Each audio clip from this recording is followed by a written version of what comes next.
Adam, a lot is happening. What's going on? A lot of pressure on these sports because you just heard Jones break the news to Bubba that the Tar Heels have plummeted to number 2 in the Directors Cup. He seemed a little shook by that. Yeah. I am basing that solely off. Carolina's been number 1. Yeah, I received, Adam, an official email from the ACC that says ACC members, Stanford and North Carolina, lead the Learfield Directors Cup. Stanford, now listen, Stanford has 904 points currently. They had a nice second half of the winter thanks to things like men's gymnastics. Tar Heels don't even have men's gymnastics. Tar Heels, though, not that far behind. So Stanford at 904, Tar Heels at 896.75. And Carolina's having a very good spring. Now, could Stanford be competing in like squash or something that I don't know about that could get them some points? Possibly. But I know this, Carolina is on the national stage in men's lacrosse, women's lacrosse, baseball, softball's having a great year, hoping to make the tournament as well. Right there on the edge, I think. So some more points are on the way, too. They only send those emails to selection committee members from all ACC, which will explain how Jones got it and Bubba didn't. Yeah, Bubba's like, what? Yeah. So 7.25 points behind. That's like a Jackson Vandebrake RBI double, Adam. That's we're in no problem there. So there's points to be gained in some of these sports. Let's see who can do it. Baseball. Midweek game against Presbyterian was canceled due to some crazy weather. That just enables us to focus on taking 2 out of 3 at Virginia Tech from the Hokies, who acted. Why do these two teams do not get along? Well, they're as different as they can be. You've got one team that has actually won some stuff and had some success, and you've got another team that has had success at talking but has been to one super regional in their entire history. Yeah. We'll let you figure out who is who. So the two teams split the first 2. Keep going, Adam. It's you good keep getting hot. It's good that we don't do the radio anymore because I just there's certain teams that want to act that way, and I don't like watching them play.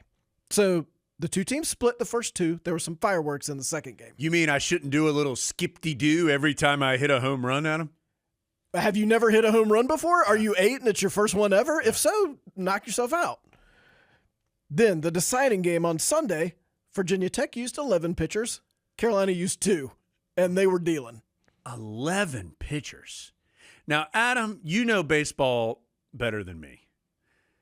It seemed to me as though at the end of that game, a lot of the rotation of pitchers by Virginia Tech was not just to try and match up, but was to simply waste time so that Ryan Lynch, who had been on the bump for Carolina, was pitching well, would have to sit longer and potentially either get a little rusty or I guess the extreme example would be Carolina's like, hey, he's been sitting too long. Let's go to somebody else. Was I misreading that situation? Well, I think 2 of these games were 4-hour games. That's crazy. There's a reason for that. And that wasn't the only way in which the home team was trying to slow down the game because because sometimes that's your best strategy rather than actually playing. Jason DeCaro started the game for the Tar Heels on the mound. He was very good. Lynch was very good. Carolina won at 7-4. That was a satisfying win. Tar Heels had lost their first 2 ACC series. They've now won 5 in a row, including 2 this month where they really needed to come back and win that third game. They did it against Duke at home in extra innings, and then this one at Virginia Tech, and they did it both times. To me, and we follow baseball relatively closely here, and Adam and I did the game against Charlotte a couple weeks ago, and we're going to do the game against George Mason coming up on Tuesday of this next week. So we and Adam and I both like baseball and like Coach Forbes and all of that. To me, it comes down to a couple things for this Tar Heel team. One, can it continue to get some more consistent hitting that it has been getting over the last, I'll say, 3 weeks or so? Because there was a time period early in ACC play where Carolina wasn't hitting as well as it wanted to, and it hurt. It hurt. I think the hitting has been more consistent as far as up and down the lineup. Obviously, you're going to have ups and downs. It's a long season. But can you be a little closer to this level of hitting if you're the Tar Heels? And this is, remember, a different type of offense, too, than a year ago where Carolina hit way over 100 home runs and, could put 3 or 4 runs up with a swing of the bat. This team has to manufacture, got to run a little bit more, but it's been doing that. So can it continue to do that? And then 2, you've got your 3 stud weekend starters. Aiden Houck had a very poor start on Saturday against Virginia Tech, but he's been terrific all season. You would expect him to bounce back. Knapp, DeCaro, Houck, that's as good a weekend trio as any team in the country is going to throw out there. I believe that. You've got, it appears, 2 guys in the bullpen that you fully trust, in Walker McDuffie and Ryan Lynch. They're both freshmen, but they're both very good. They've been in tough situations. They've had success. They've had some rough moments, but it's clear that they are trusted to go out there in key spots. Well, you lost Matthew Mateus to injury, unfortunately, for the rest of the year. So who else is there in that pen? And you probably need 2 or 3 guys, quite honestly, that you feel comfortable going to, because I think a lot of guys have gotten opportunities. There have been times where they've taken it and times where they've struggled, which again is baseball.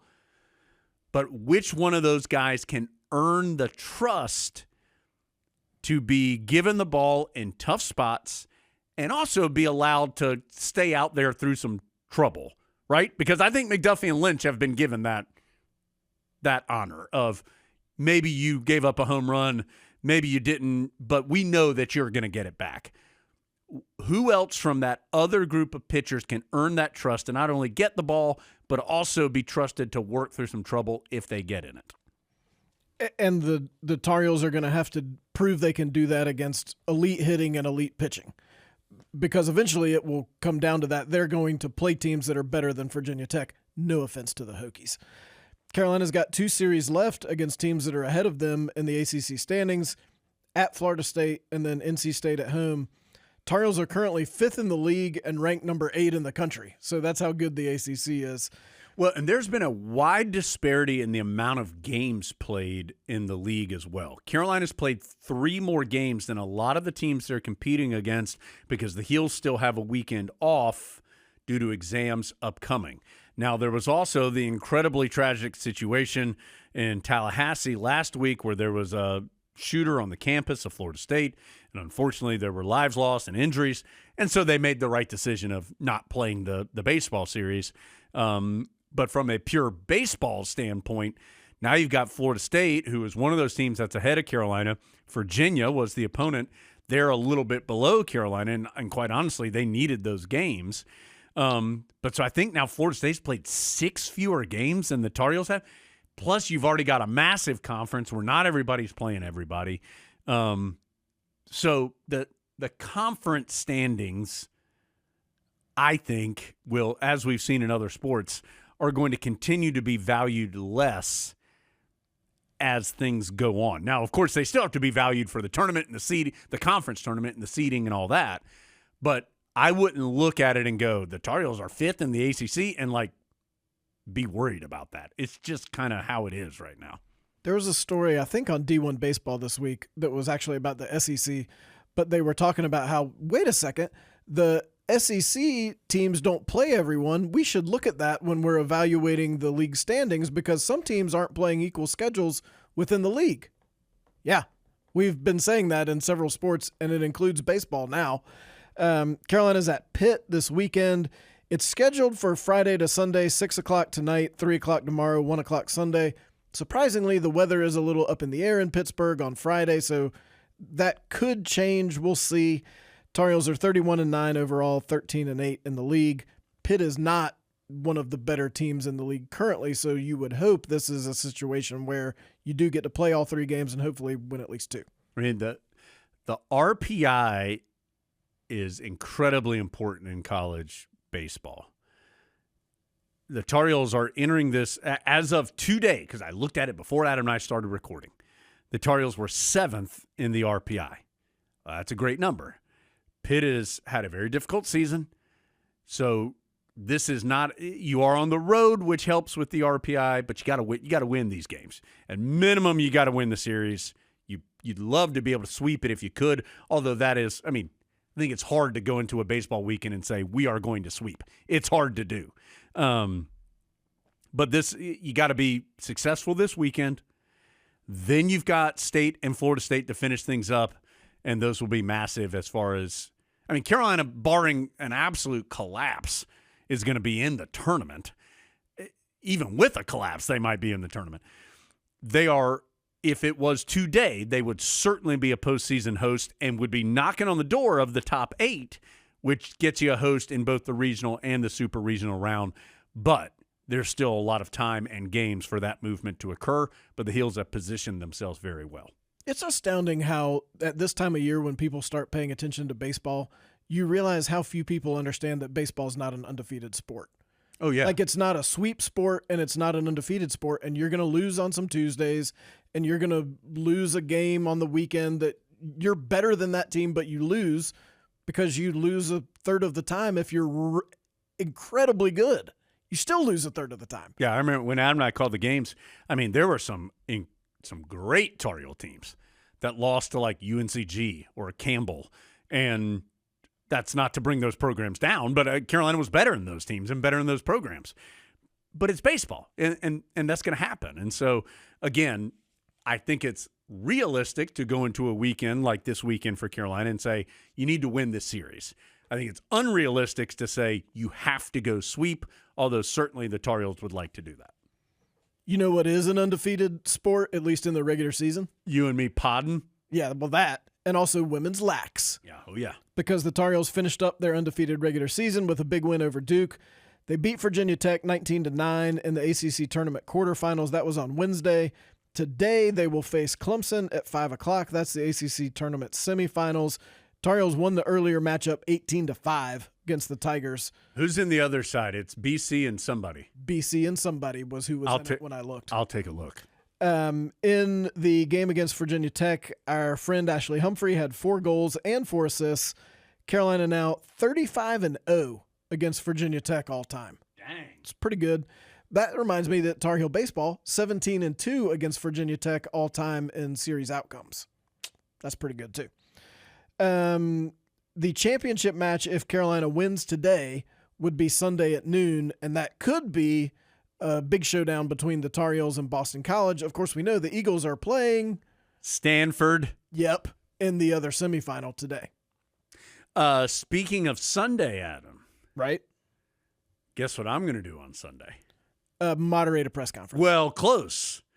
I will be hosting the Tar Heel Gymnastics postseason brunch. A brunch sounds like a delightful wrap-up. It's a very gymnastics thing to do, I feel like. Well, no one wants to go to the postseason banquet when it's a dinner. No one wants to go to that. But if you tell me there's a postseason brunch, I'm like, hey, man, all right, yeah, I might do that. Sounds like a relaxing hour or two. Yeah, we'll linger and have some fun and share some stories. Yeah. Eat some Greenbelt Marriott waffles. If you're You lucky. should make those from the recipe and take them to the brunch. I should. So that's coming up on Sunday. I'll report back when we pod again. Where's that taking place? Somewhere nearby, Adam, where I will be. But some of the details still being look, finalized. we're still hammering out these details.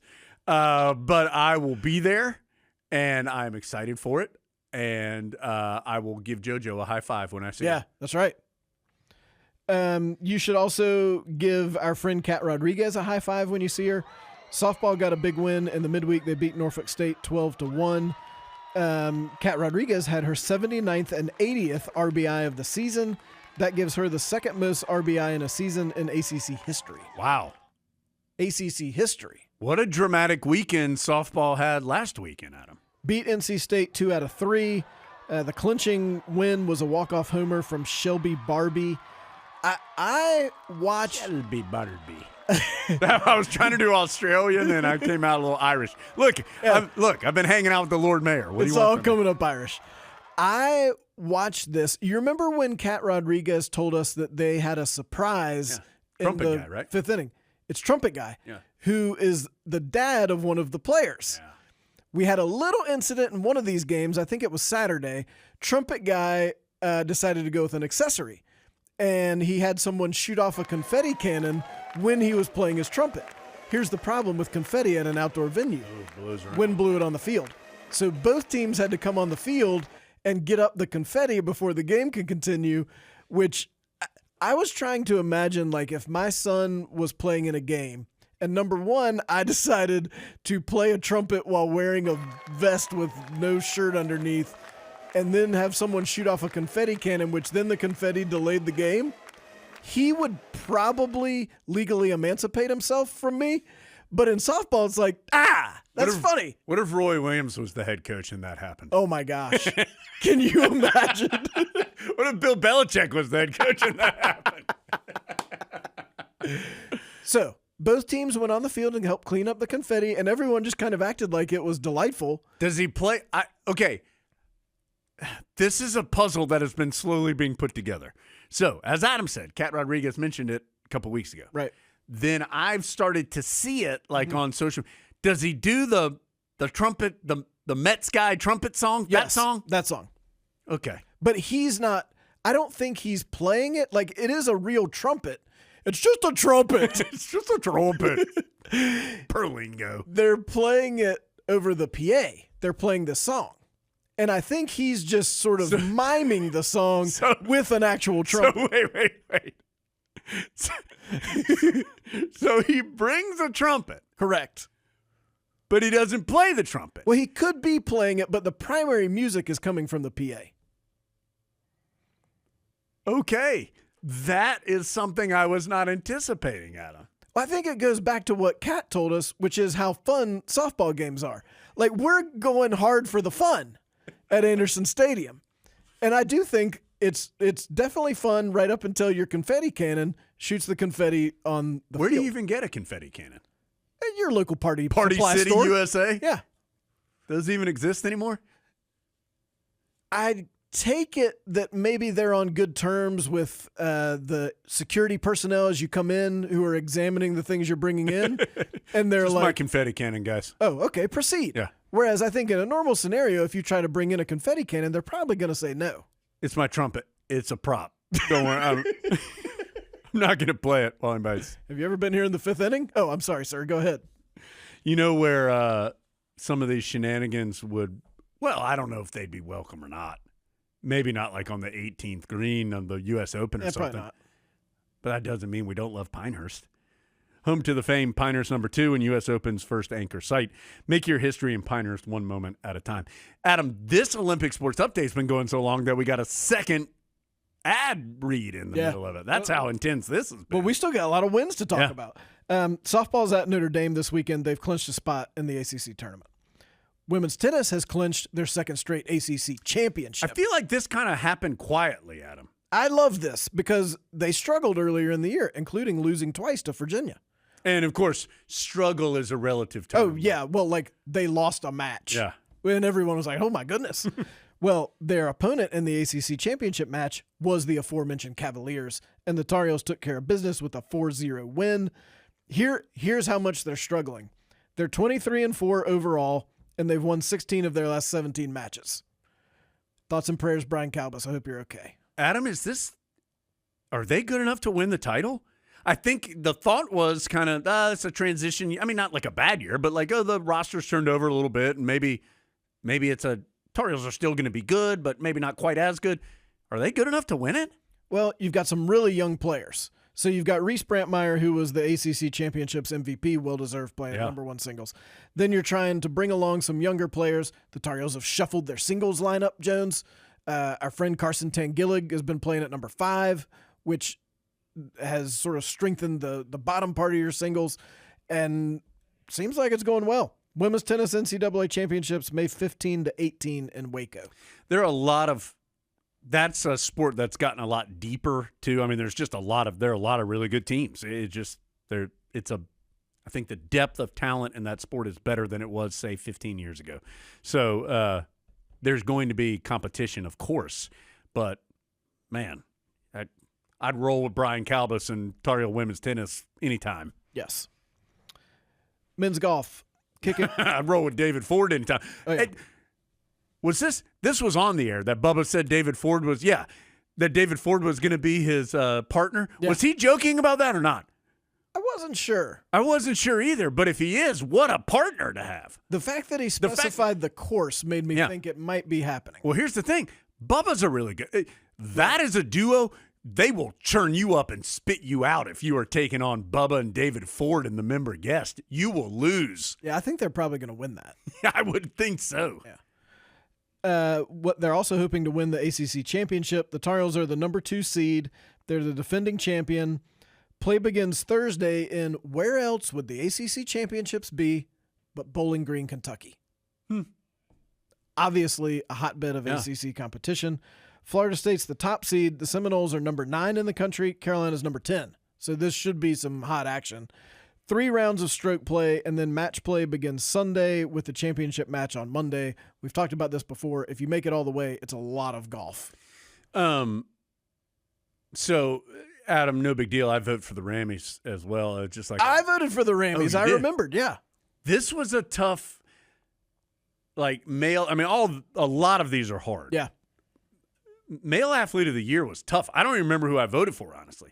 But Ethan Strand, David Ford, I think Amari Hampton was in there. Yep. These were some hard decisions. Yeah. I mean, David Ford's having as good a year as any golfer individually at Carolina's ever had. Then you've got Ethan Strand out here setting NCAA records. Omari Hampton rewriting the record book for Tar Heel football. I mean, this was a tough year. There were a lot of tough Rammy categories. I agree. Rammy's coming up soon. I take my voting very seriously. I think they might be Monday. Like I said, very soon. Yeah. Women's golf is already into NCAA tournament play. That'll be May 5th through the 7th at the Norman Regional. Carolina's the number 3 seed out there in Norman. We've been there, gents. Yes, we have. Stanford's the number 1 seed in Norman, just as you would expect. It's Carolina's 4th straight year in a regional. Last year, they advanced out of the regional for the first time since 2017. Carolina has already completed ACC championships competition. Tar Heels tied for 5th in stroke play, then lost to Wake in the quarters in match play. Amy Neff continues to do a good job with that program. They have gotten a lot better here over the last couple of years. Men's lacrosse has also gotten better this year, although they did suffer a setback on Saturday. Lost 12-6 at home to number 9 Notre Dame. Hand up, I take this loss, Adam. I watched the first half. Well, things were going well then. It was 4-1 at halftime. Yep. I was unable to watch the second half, and it sounds like the second half went very poorly. In the second half, Notre Dame outscored Carolina 6-2 in the third quarter and then scored 5 straight in the fourth. So I would say yes. And it doesn't get any easier. The Tar Heels are at number 8 Syracuse tomorrow at 5 o'clock on the ACC network. Carolina's still having a really good season. Tar Heels are 9-3 overall. They're 2-1 in the league, and they're still ranked number 6 in the country. Yeah, Tar Heels are good. They're young. Again, this is with very limited lacrosse knowledge. I felt like the Tar Heels probably wished they had a larger lead at halftime because I think they had played much better than Notre Dame in the first half, but just couldn't quite find the back of the net. And they had played to the point where if it was 9-1 or something, like they had played that much better. But Notre Dame's very good. ACC is very good. Tar Heels very clearly have taken a step forward this year, so looking forward to seeing them continue to compete. A lot of Tar Heels have the potential to win a handful of ACC championships here in the spring. Yeah. What an Olympic sports update, Adam. Jam-packed. It was jam-packed.